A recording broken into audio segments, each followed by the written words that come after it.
Bom dia, pessoal. Então, né, a gente está gravando aqui a nossa aula de hoje com todos esses percalços técnicos, mas acho que vai sair de bom tamanho. Eu não sei, Carol, quantos nós estamos? Estamos em 11, tá bom? Aí tá o Pedro também chegou, o Alexandre, o Augusto, tá todo mundo aí. Vamos lá, então. O Paulo vai começar lendo para nós, tá?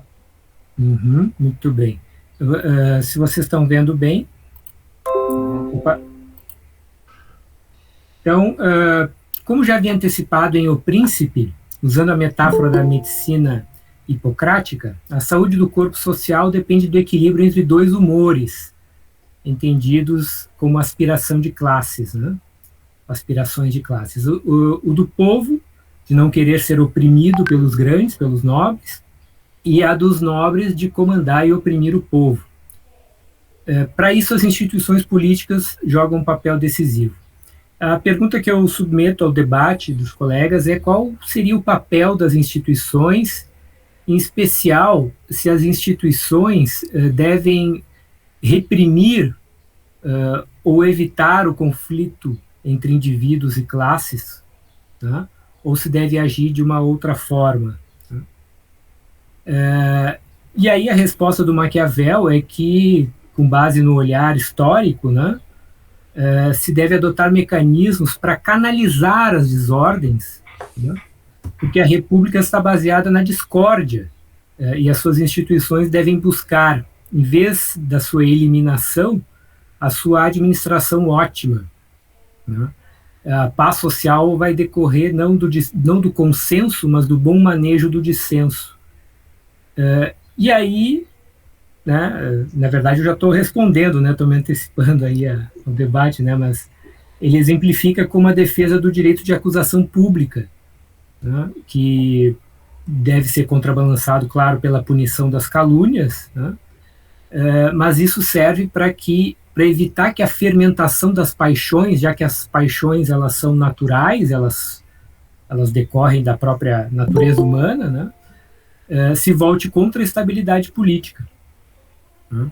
E aí eu cito aqui dois trechos em que ele justifica isso, né. Na página 41 consta lá que é útil e necessário que as leis da República concedam à massa um meio legítimo de manifestar a cólera que lhe possa inspirar um cidadão. Quando esse meio regular é inexistente, quando não existe essa forma legítima de expressão, ela recorre a meios extraordinários, fora do direito, fora das instituições. E não há dúvidas de que esses últimos produzem males maiores do que os que se poderiam imputar aos primeiros. E então o que a gente pode concluir disso é que essa institucionalização do desentendimento, a canalização institucional do conflito, busca evitar uma espiral desse conflito, um desenvolvimento incontrolado desse conflito, né?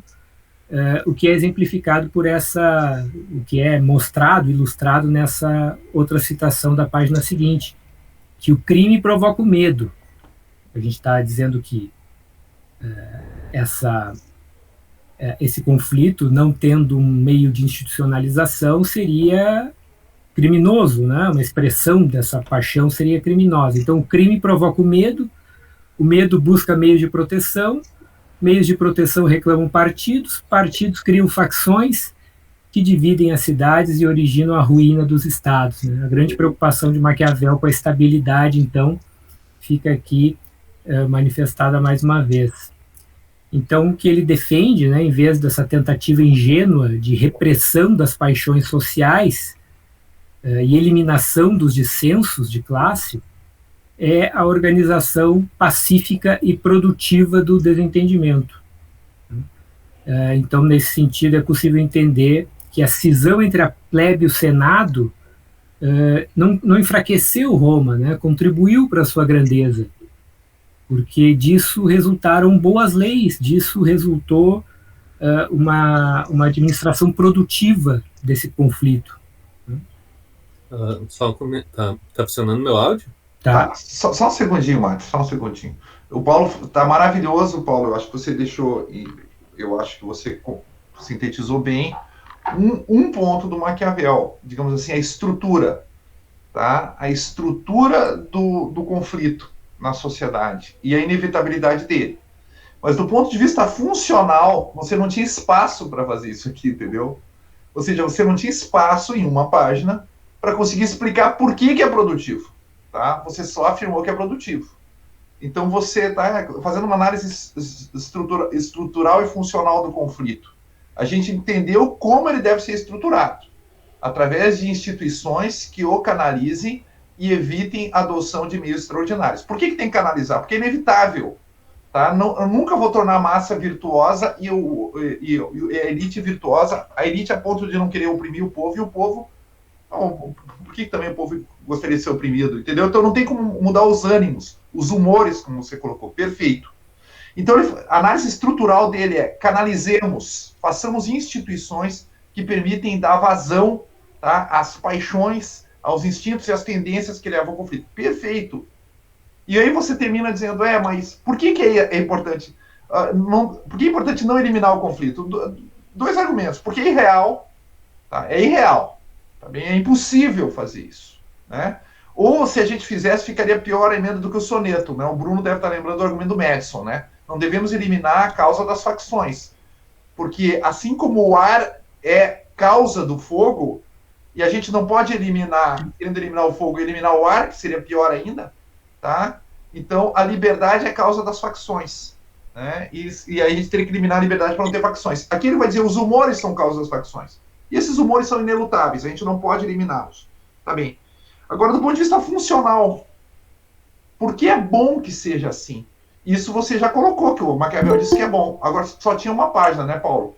Então não tinha como justificar isso. Então eu vou passar a palavra para o Max, passar a palavra para os outros, e depois você pode retornar, tá? Mas eu gostei muito que você, do ponto de vista estrutural, tá, o que você podia sintetizar, você fez. Sim.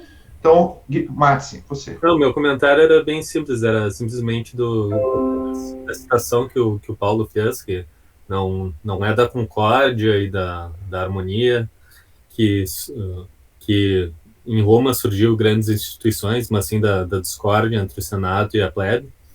Essa passagem que o Waldron começa o Lawrence Agreement, é a passagem que ele usa de... Como é que se diz? Não é epígrafe, mas a passagem inicial que ele usa de inspiração da obra dele. Pessoal, eu tenho deixado mais livre, tá? Esse, né? Vocês participaram, tal. Agora, hoje eu vou tentar orientar um pouquinho mais o debate. Eu quero uma resposta para essa pergunta, tá? Se alguém quer falar outra coisa, a gente vai deixar para depois. Por que o conflito leva à grandeza, leva ao aprimoramento da vida na polis? Parece haver uma ideia constante no texto dele de que a paz social conduziria a um ócio, a um desvirtuamento, aquele ciclo que ele traz, né? E ele sempre fala que a paz aí gera... Juliana, por favor, leia o ciclo para nós. Posso te pedir esse favor? Agora tem que achar. Tá. Leia o ciclo para nós. Eu só tenho que achar. Eu pedi para a gente ler, né, 2 capítulozinhos de uma página, História de Florença, onde tem uma ideia muito interessante do ciclo.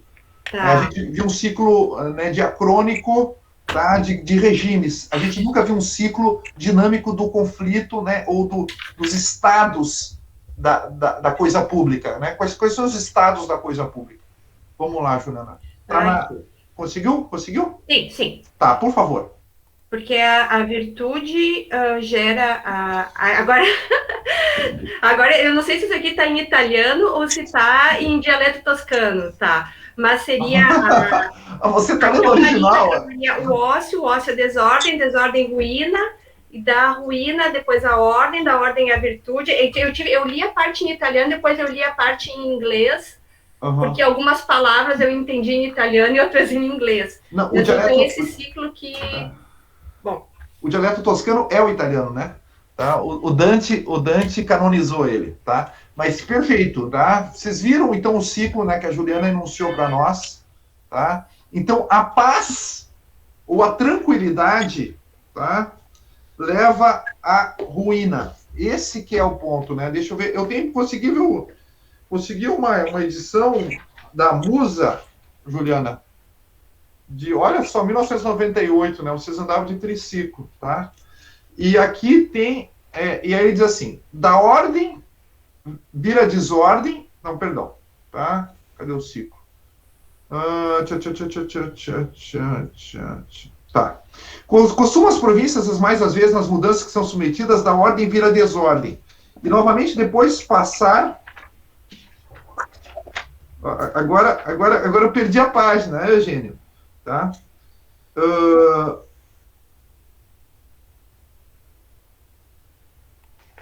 Alguém consegue achar aí, cara? Porque hoje eu agora. Achei de novo. Tá? Da ordem. E novamente, passar da desordem à ordem, tá? Porque a virtude gera tranquilidade. A tranquilidade, ócio. E o ócio, a desordem, e a desordem, a ruína. Tá? Então, essa primeira que ele quer evitar essa primeira sequência, né? Da tranquilidade até a ruína. Tá bem, Paulo? Eu acho que aqui a Juliana indicou, então, essa coisa curiosa, tá? Mas eu quero deixar vocês falarem, tá? Ok? Por que a tranquilidade, a paz e a concórdia levam ao ócio e o ócio à ruína? E por isso é melhor ficar em movimento. Vocês entenderam esse argumento? Vocês concordam com esse argumento? Na página 38, ele já, de certa forma, sinalizava, mas pelo caminho inverso, né? Elogiando o desentendimento e não falando dos males do ócio, da paralisia, né? Quando ele diz que se os romanos tivessem querido preservar-se de tumultos, deixariam de ter todos os meios para desenvolver-se. Então dá a ideia de que a expressão do desentendimento, isso ajuda a formar o ethos do povo, e no caso seria um povo guerreiro, um povo que quer conquistar, né, que queria dominar o mundo, né?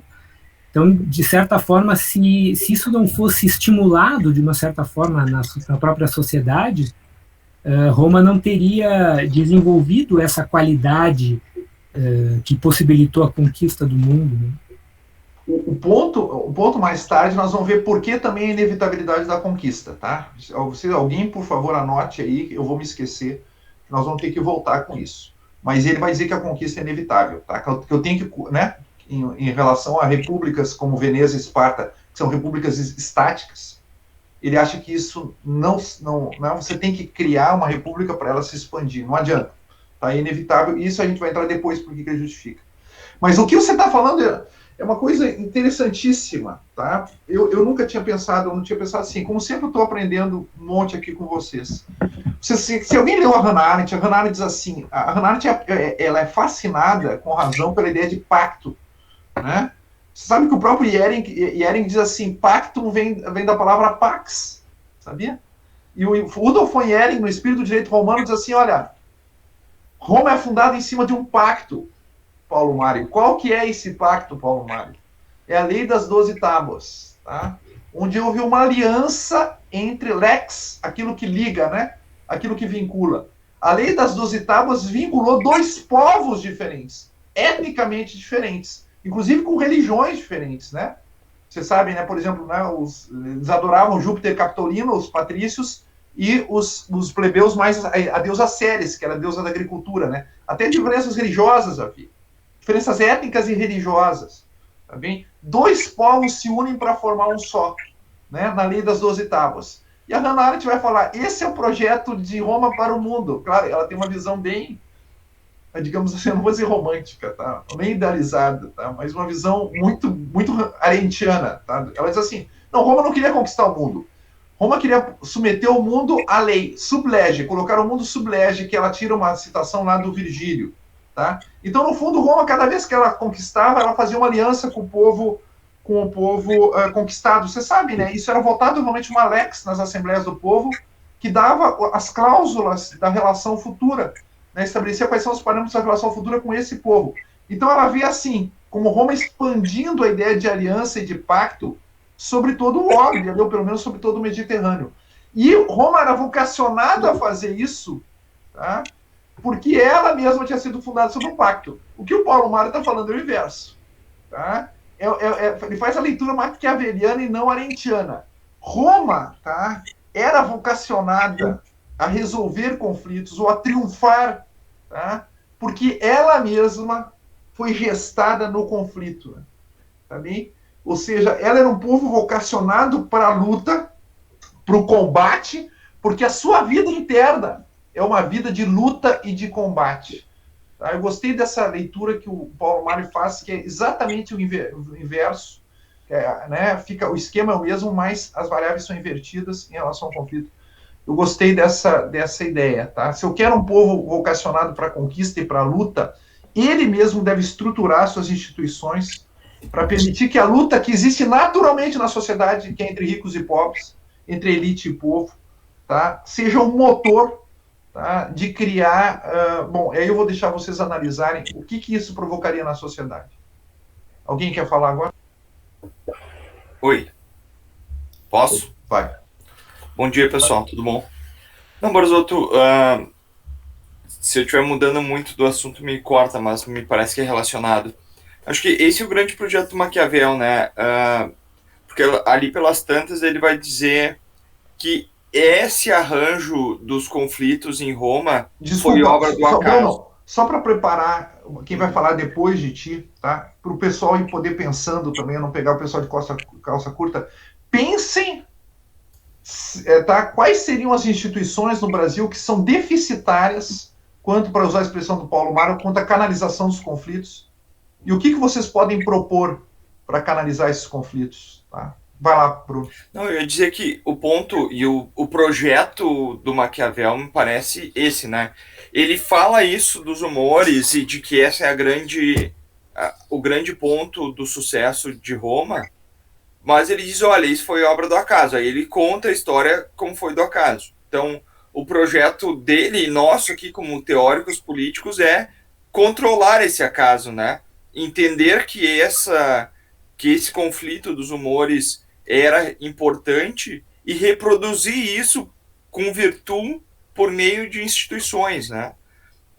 Acho que esse é digamos assim, se fosse colocar o projeto dele de modo geral, é esse, né? Controlar esse acaso. Dizer, olha, em Roma foi sorte, né? Foi fortuna, mas a gente pode fazer isso aqui novamente, né?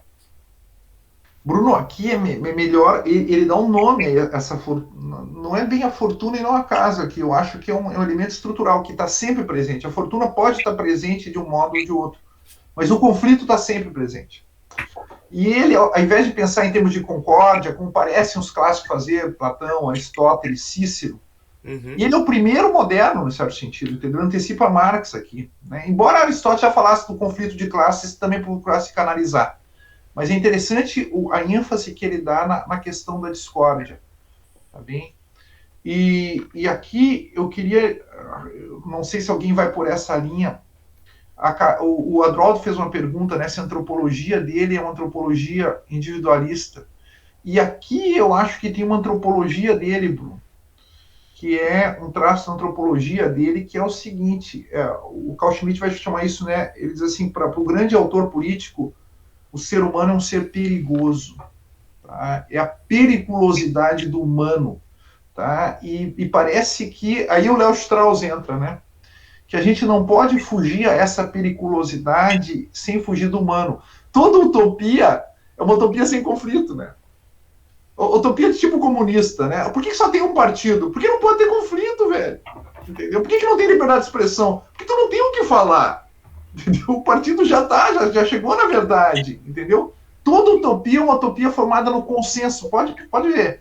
Quando você pensa uma sociedade ideal, uma sociedade na qual não haja conflito. Mas o Maquiavel, Léo Strauss, Carl Schmitt, vão dizer, mas aí não há mais humano. E isso é uma coisa interessante, né?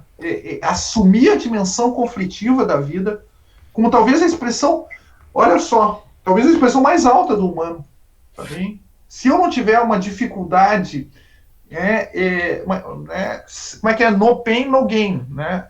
Parece que eu não consigo me desenvolver. E parece que há um ganho antropológico em estruturar a sociedade de forma que ela assuma ou aceite seus conflitos. Mas eu não sei. Professora? Fala, Juliana, depois o Augusto, tá? Eu acho que o Augusto quer falar, né, Augusto? Não? Eu acho que tem um ponto aqui, que na minha edição, página 31, ele fala que as boas leis nascem das desordens. Me parece que o motor do mundo é o conflito. Isso, Juliana. Mas Juliana, ele coloca perfeito. Isso aí tá, e depois lá, como já lembraram, né? O Madsen lembrou, o Waldo vai pegar isso. Mas essas boas leis são boas leis por quê, Juliana? Aqui é que tem uma pegadinha. São boas leis que protegem qual valor? A paz social? Não. Liberdade. A liberdade. Isso é que é interessante, nós temos que voltar nisso aqui.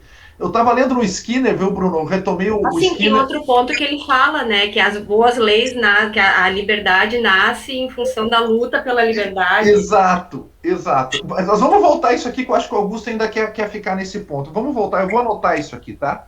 A questão da liberdade. Viu, Juliana? Nós temos um grupo às 11, depois tem que fazer até propaganda, né, do nosso grupo, que a gente está estudando, né, às 11 da manhã, toda terça-feira, estamos lendo o Skinner. E eu voltei a ler o Maquiavel no Skinner, e o Skinner diz assim, o tema do príncipe é a segurança. O tema dos discursos é a liberdade. Tá? Ele fez esse esquemão, eu acho que pode ajudar a gente a compreender, né, o propósito das obras do Maquiavel aqui. Tá? Vai lá, Augusto. Bom dia para todo mundo.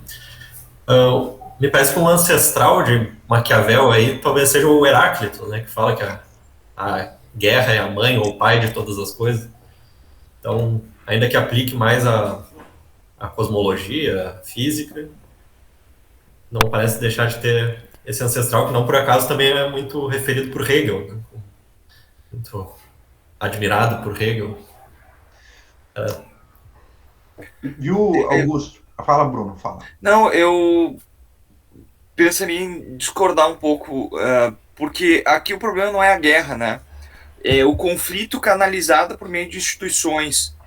Ele quer evitar a guerra, né? Isso. E a forma de canalizando o conflito, ele evita a guerra e gera instituições que geram ordem, né? Então, não sei, Bernardo, eu acrescentaria, o tema aqui é liberdade e ordem, né? Porque a liberdade por meios ordenados pela instituição. Eu não sei se é a questão da guerra... É a liberdade ordenada, né? Como vai dizer os... Liberdade canalizado, imediato. Liberdade ordenada, tá certo. Mas acho que é uma ideia bastante, de um certo modo curioso, anti-robesiano, né? Porque aqui o conflito é a causa da ordem, né? Ele precisa estar sempre presente. O objetivo da organização social não é evitar o conflito, né? É manter ele aceso em alguma medida. Mas o conflito, ele geraria, me pareceu, da leitura, que geraria a evolução da sociedade, da forma política. Não simplesmente geraria a administração do conflito, geraria uma situação de paz, porque ele deixa bem claro que a partir não da guerra, mas necessariamente a guerra, mas de todas as formas de conflito, de lutas entre diferentes classes, que a sociedade vai evoluindo, vai desenvolvendo instituições melhores, resultou também conquistas, etc. Me parece que seria por aí. Eu acho uma coisa que eu achei interessante aqui, que também ele traz de novo o ciclo, quando ele fala daí das diferentes formas, do príncipe, tirania, aristocracia, e ele sempre traz que a geração seguinte, a daquela que tomou o poder, seria uma geração desvirtuada, ociosa, dada a luxos, licenciosidade. De onde é que ele tirou isso, Juliana? De um autor que a gente já leu, igualzinho, quando ele fala dos regimes. De onde é que ele tirou isso? Todos falam, né? Mas especificamente falar na licenciosidade... Políbio fala isso. Políbio fala exatamente isso. A primeira geração, que é a geração que lutou. Eu gostei dos termos que você colocou. A geração que lutou é uma geração virtuosa. A geração que recebe as instituições e a polis como herança e não teve que lutar por ela, eles perdem, digamos assim, perdem a virtude. Bom, nós estamos vendo isso hoje, né? As pessoas pedindo intervenção militar no país. Porque é uma geração... Agora, viu, Juliano, nós estamos lendo um livro até na graduação, que é O Povo contra a Democracia, e aí, claro, sabe como é que é americano fazendo ciência social, né? É com estatística, né? Tudo com número. E ele mostra como a geração que lutou contra o nazismo e contra o comunismo era uma geração que acreditava na liberdade e na democracia. Hoje, só 1/3 dos jovens nos Estados Unidos diz que a democracia é o melhor regime. Eles topam qualquer parada. E a explicação, eu acho a mão que não tem condições de entender essa explicação, porque aí ele fez muita cadeira de estatística na pós-graduação dele e não fez pouca cadeira de teoria política normativa, né? Ele não leu Maquiavel, não leu Carl Schmitt, ele não leu os autores que falam do conflito, entendeu? Não leu Federalista, tá? Ele não entende por que é assim. Ele só constata isso, tá? O que esses autores constatam é que você forja a tua identidade no conflito. Eu sou aquele que, por ter a democracia ameaçada, lutei pela democracia. E nessa luta eu descobri o valor dela, tá? Para mim. É como, entendeu? É como uma grande paixão por qual você luta pela pessoa. Depois tu conquista ela. Outra coisa é ela já vir, entendeu? São relações que quem já teve essas duas experiências na vida sabe que é bem diferente, né? Algo que você... Até o Aristóteles, assim, por que os pais são tão apegados aos filhos? Porque os filhos custam demais. A mulher leva 9 meses o filho na barriga, cara, é um trabalho. Bom, e tu ama mais, entendeu?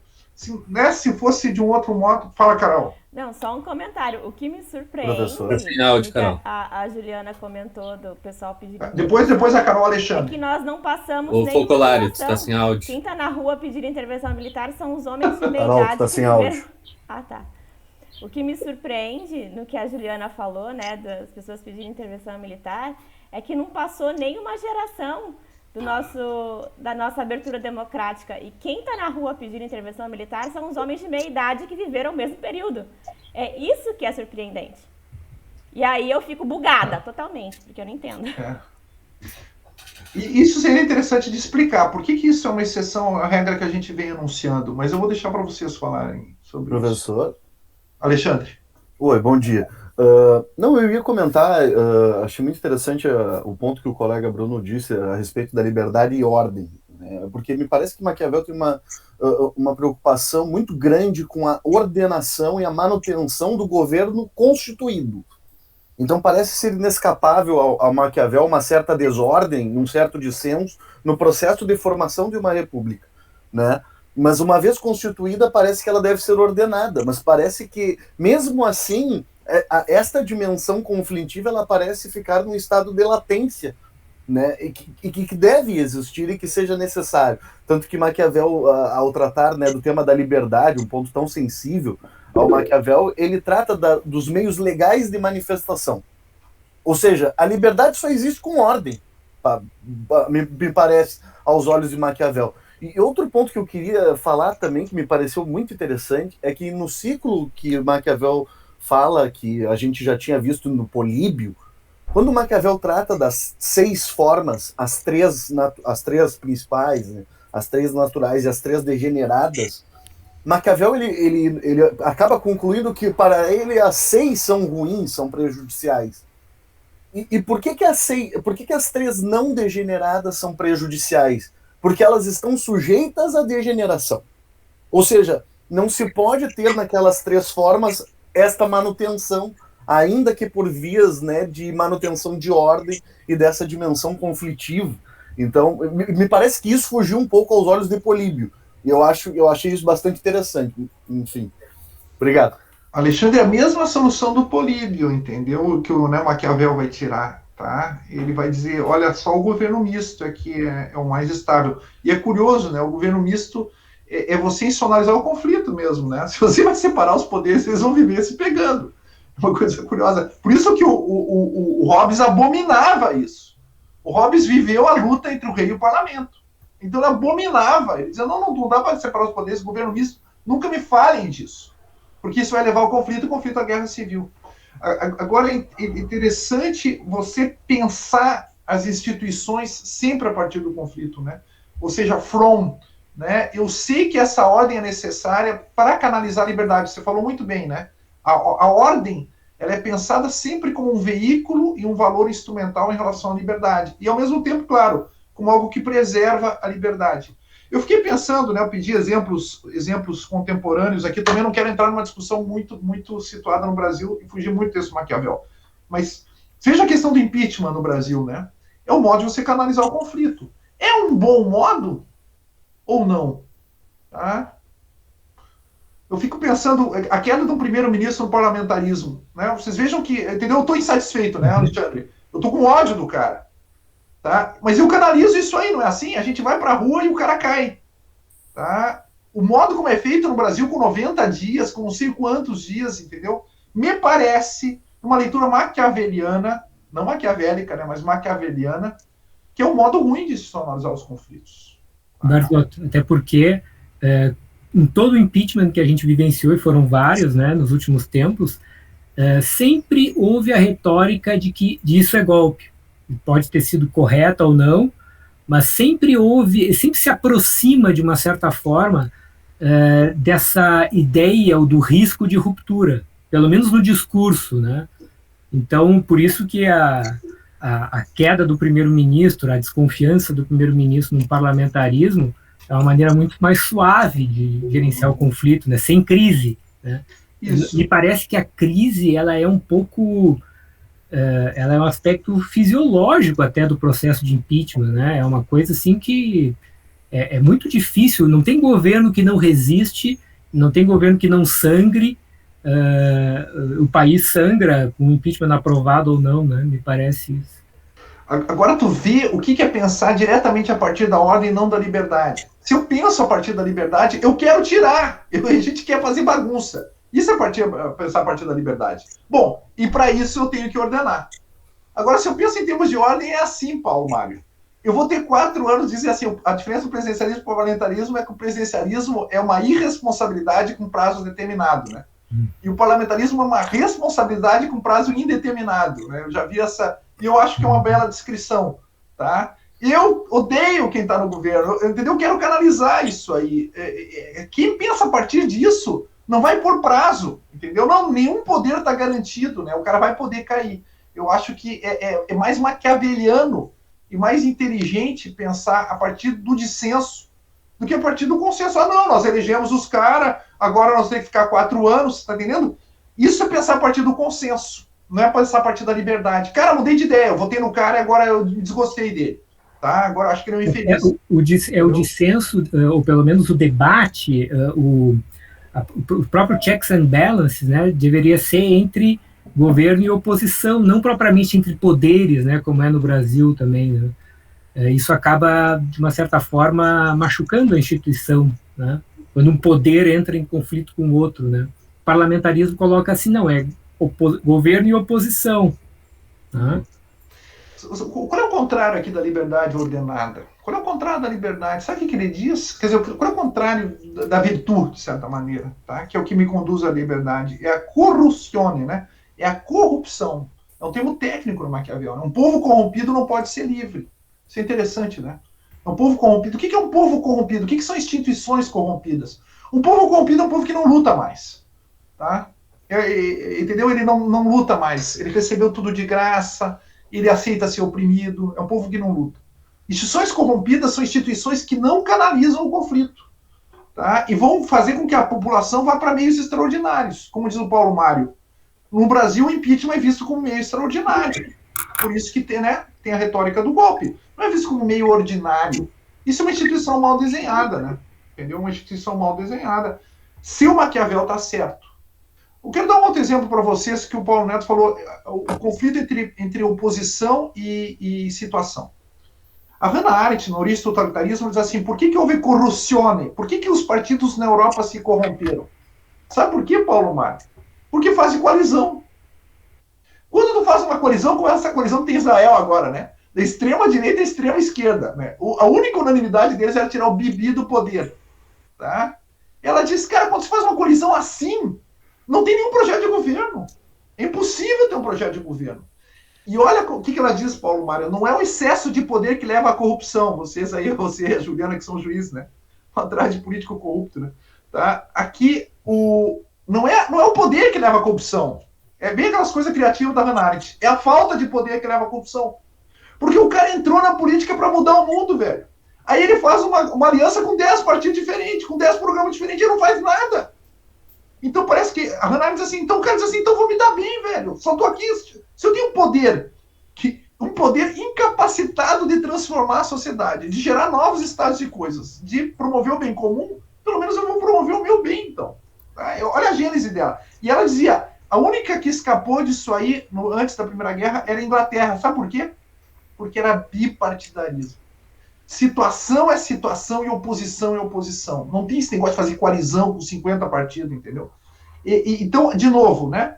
Que tipo de instituição canaliza melhor o conflito? Aquilo que o Alexandre falou, liberdade ordenada. Sabe qual é a liberdade que eu tenho, Alexandre? De brigar contigo. Tá? Mas se para brigar contigo, eu tenho que me aliar com a Juliana, com o Paulo Mário, com a Carol, com o Adroaldo, entendeu? E a gente já não sabe mais por que a gente está brigando contigo. O conflito não é canalizado. Entendeu? O conflito não é canalizado. Entendeu? A gente tem uma falsa paz. Tá? Porque a gente está discordando e a gente finge que a gente está concordando. Tá bem? Eu acho que esse aqui é um ponto que vocês têm que gravar. Bruno. Professor, para voltar à sua provocação de pensar em instituições, né? Esse exemplo do bipartidarismo, por exemplo. Como é que se institui um sistema bipartidário? Na verdade, não se institui. Ele é consequência de um modelo eleitoral. Né? Então, onde existe voto distrital, a tendência é que exista bipartidarismo, porque o resultado de um sistema distrital gera isso. Nós, no nosso sistema proporcional, do modo que ele é feito, ele gera 30 partidos. Né? Não é porque nós queremos ter 30 partidos, é porque o sistema induz a que tenha 30 partidos. Né? Então, isso na literatura, ciência política é bem tranquilo. Então, pensando aqui na sua provocação, vamos pensar em instituições que sejam adequadas para canalizar os humores, né, e os conflitos. Bom, nós precisamos... aí é que está, né, essa divergência entre virtudes ou instituições. Na verdade, a instituição bem desenhada, ela gera um resultado, como nesse exemplo que o senhor deu, o bipartidarismo, que gera mais virtude na sociedade, né? Então, ele é, de certa forma, cíclico também. Por isso que as reformas institucionais são tão interessantes. Agora, o problema é, se nós formos ver no Maquiavel, nessa leitura nossa, tem algum trecho que ele fala da refundação, né? A refundação como um resgate do princípio original, e ele diz que tem que ser feito por um homem só. Né? Não tem esse negócio de ter um grupo, porque precisa de virtude. Né? Precisa ter alguém que desenhe essa instituição, porque se tu deixar para o grupo, ele sempre vai desenhar algo tendencioso para o lado dele, né? Então tem que ter alguém acima desse conflito, de certo modo, que tenha virtude suficiente para desenhar instituições sólidas e que não beneficiem o ponto de vista dele necessariamente, né? Tá. Aqueles envolvidos no conflito não têm condições de discipliná-lo, né? Isso que você está falando é uma coisa gozada. Né? Embora, claro, né? Vejo que Roma não teve um fundador, né? Roma, os conflitos é que foram criando as instituições, né?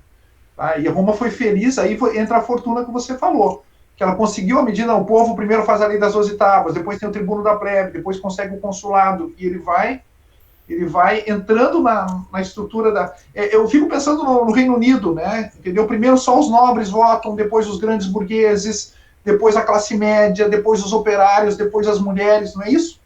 Tá? Ele vai conseguindo absorver esses conflitos, né? Tá? E vai se fortalecendo nessa medida, né? Mas o meu ponto é, o que significa liberdade aqui agora? Me permitam, então, mudar um pouco a bitola aqui, né? Depois, né, se esgotar isso aqui, a gente vai para outro texto, né? E também o interesse de vocês. Por que produz a liberdade? O que é liberdade aqui? Essa é a minha pergunta para vocês. O que ele quer dizer com liberdade? Né? Os conflitos produzem leis que preservam a liberdade, que promovem a liberdade. O que é liberdade?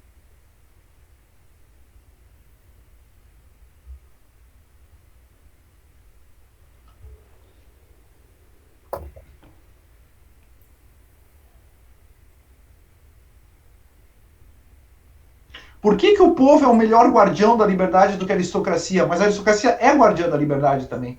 Por que Veneza e Esparta eram governos livres, mas não são governos tão bons, né, depois, como Roma? Vejam, já que vocês estão um pouco tímidos, né? Eu, em primeiro lugar, pensei que liberdade era legalidade, mas aqui não pode ser. Porque existem leis que promovem a liberdade e leis que não promovem a liberdade. Então, liberdade não é igual à legalidade aqui. E aqui, Bruno, eu pensei que a liberdade aqui talvez outras passagens do Maquiavel, a liberdade seja a legalidade. Tá? O Alexandre falou um pouco, né, ali na linha da liberdade. Se a liberdade é ordenada aqui, no sentido que a ordem não se identifica com a liberdade. E às vezes ele fala em liberdade e ordem, né? Liberdade aqui, Bruno, é o que eu consegui ler um livro, graças ao Adroaldo, tá? Eu li para preparar a aula de vocês, que é o Liberdade antes do Liberalismo, tá? Vocês podem ler do Skinner, que é um livrinho, é uma palestra que ele deu, foi um livrinho fininho da Unesp, tá? A Liberdade antes do Liberalismo. E ao contrário do Petit, que é o baita amigo dele, né? O Pet, né? Que é o cara do republicanismo, ele não fala em republicanismo. Olha lá, ó, o Bruno tá fazendo a propaganda aí. Adroaldo, obrigado pelo livro, viu? Já li tudo, tá? Ele não fala em republicanismo, sabe por quê, Bruno? Porque havia vários desses caras que eram favoráveis à monarquia.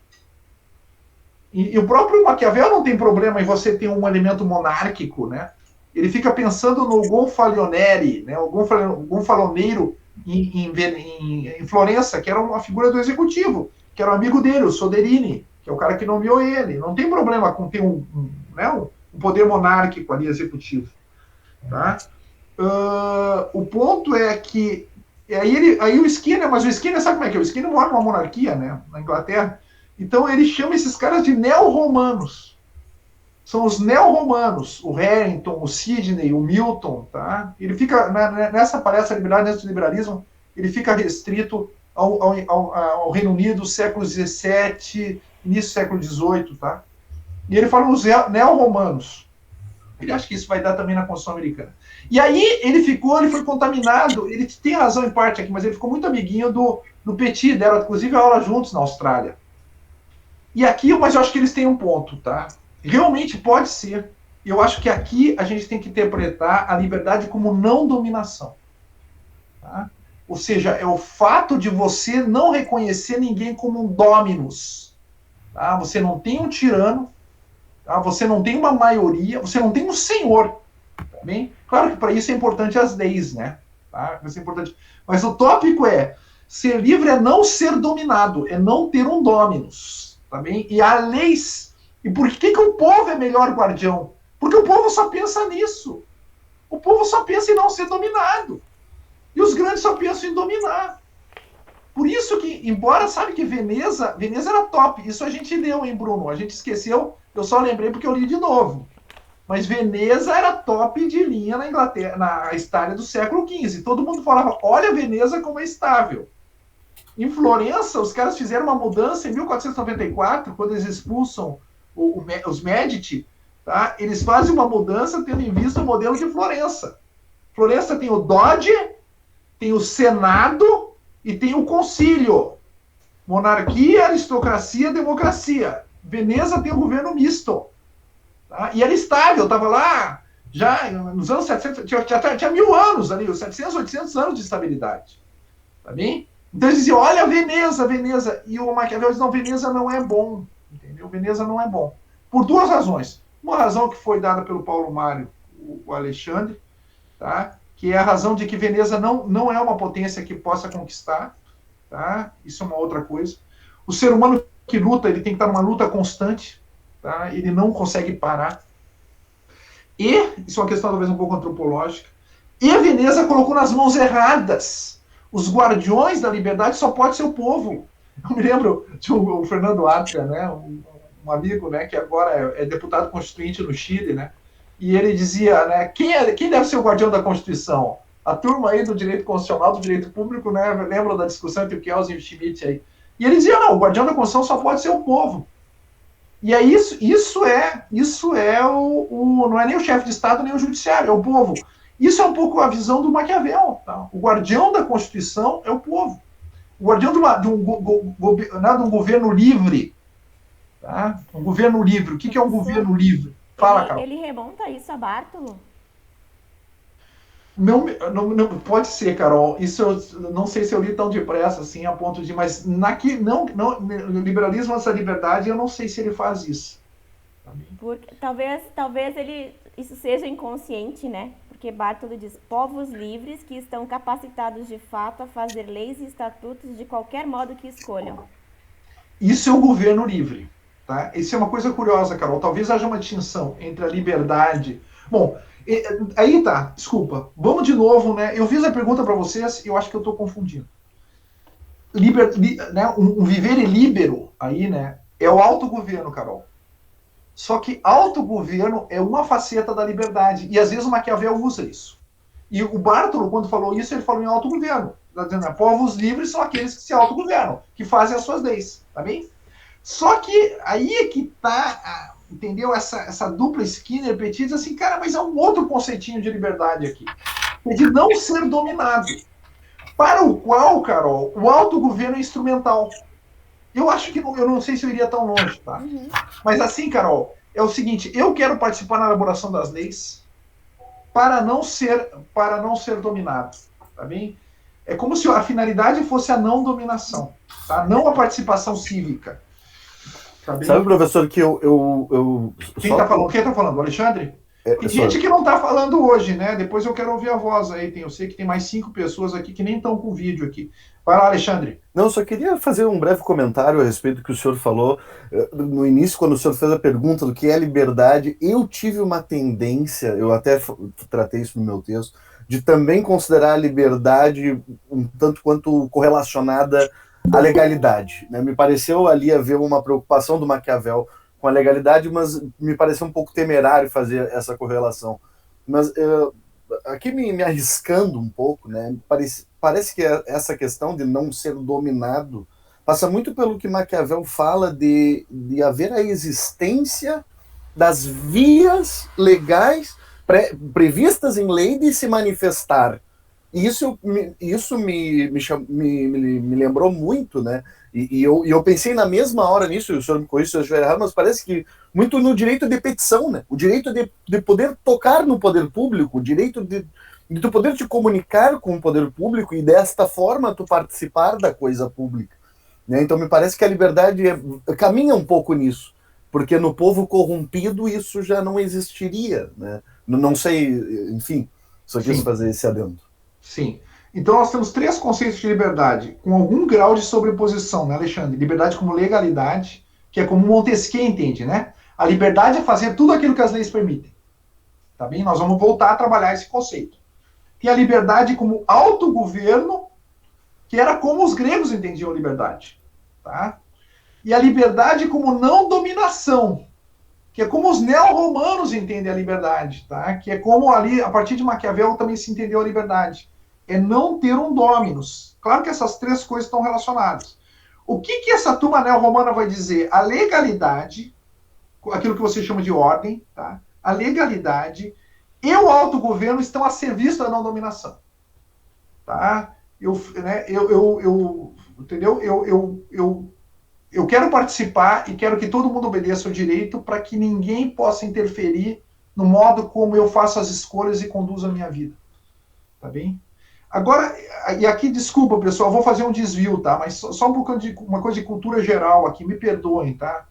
Cadê o Bruno? Acho que o Bruno saiu da tela aí. A gente tem um grupo sobre o republicanismo, a gente leu o Petit, né? O republicanismo. Aliás, já vou anunciando o que nós vamos ler no próximo livro, depois de ler o Skinner. Nós vamos ler o Maurício Viroli, tá? Conseguiu o republicanismo em espanhol. Tá? O Maurício Viroli, que é o grande nome do republicanismo, né? Um professor em Princeton, italiano, agora voltou para a Itália. E ele, inclusive, estou lendo, né? Ele escreve muito sobre Maquiavel. E o Maurício Viroli tem um livro republicanismo. Então, nós vamos ler na sequência, tá? Então, para a gente meio que fechar aí os bambambam do republicanismo, tá? Que são esses 3, é o Skinner, o Viroli e o Petit. O ponto aqui é o seguinte, né? O Petit vou voltar com essa ideia de não dominação. E ele vai dizer que isso é totalmente diferente dos liberais. Agora eu consigo entender o que ele está dizendo, mas ele está dizendo errado, cara. E o Skinner também comeu na mão dele e também está dizendo uma coisa errada. O que um liberal entende por liberdade, pessoal? Ele entende por liberdade um direito, tá? Uma faculdade conferida ao indivíduo de poder dispor de si mesmo e dos bens. É assim que o Locke define a liberdade. Isso é liberdade para o Locke, tá? É um direito subjetivo. O que é liberdade para um neo-romano ou para um republicano? É um bem público. Tá? Eu vou dar um exemplo para vocês e eu acho que a gente dá para mapear esse exemplo na Constituição brasileira. O que é segurança para um liberal? É um direito. Tá lá, né? São direitos fundamentais, não é isso? Artigo 5º, aí vocês que decoraram a Constituição. A segurança. Tá bem? O que é a segurança para um neo-romano? É um bem comum. Tá? Eu quero só entender isso aí para depois passar para a questão da liberdade. E eu vou dar um exemplo que vocês não vão esquecer. Tá? Tem um documentário, uma série documentária no Netflix que é sobre artes marciais. Tá?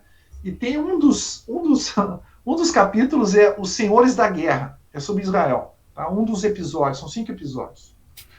E nesse Os Senhores da Guerra, o Frank Grillo, que é um ator, que é o cara que faz o documentário, só faz filme de ação, o cara só faz filme de porrada, ele entrevista o prefeito de Jerusalém.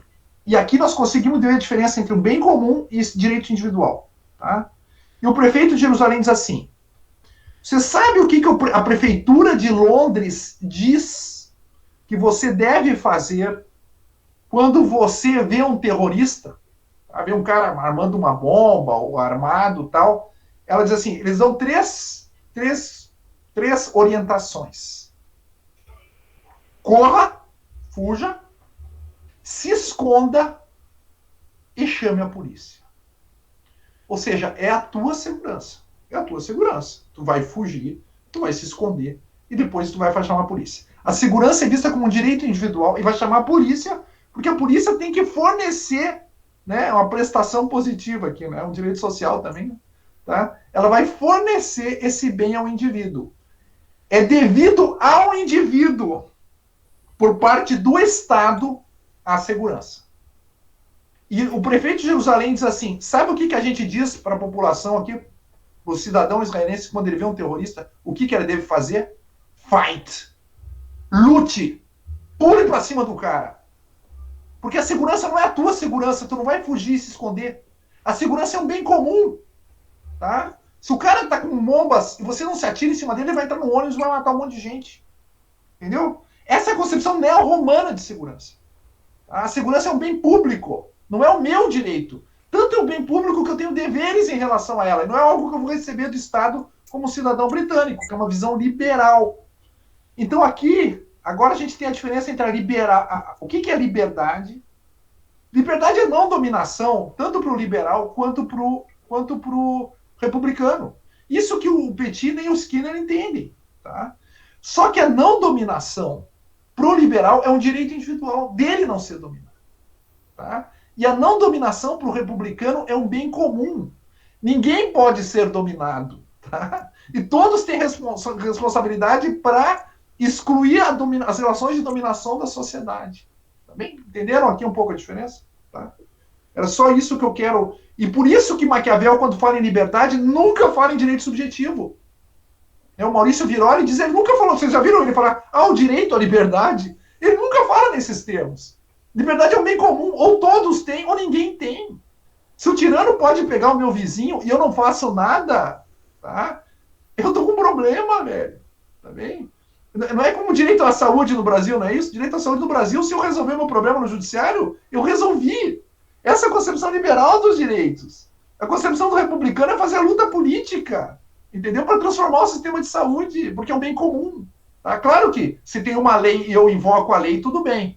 Mas se eu invoco diretamente a Constituição, como muitos fazem, né? Tá? O direito à saúde, claramente é uma visão liberal. Pode até ter a sua justificativa clássica.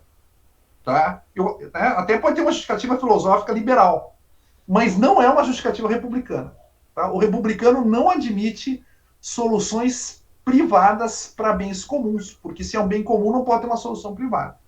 Tá? Só chamar atenção para isso aí, que a gente está estudando aqui ao longo desse semestre. Tá bem? Tranquilos, pessoal, com essa temática aqui? Alguém tinha levantado uma... A Carol ia falar e eu cortei, eu acho que foi isso, né, Carol? Vai lá, por favor. Não, eu já tinha falado. Mas senão a gente pode fazer o intervalinho. O Rafael chegou agora. Rafael, chegando. Muito bem. Só porque o Rafael chegou, nós vamos fazer o intervalo agora, então. Tá? Rafael, tá? Okay. Vamos fazer o intervalinho agora, voltamos 10h20. E aí, alguém que quer apresentar um texto, tá? A gente começa com outro texto, tá, Rafael? Daí a gente... Ótimo. Aí eu pego o segundo tempo. Vou deixar aberto. Deixar aberta a sala. Tá? Até 10h20. Tá bem. Professor. Paulo, o teu livro é da UNB?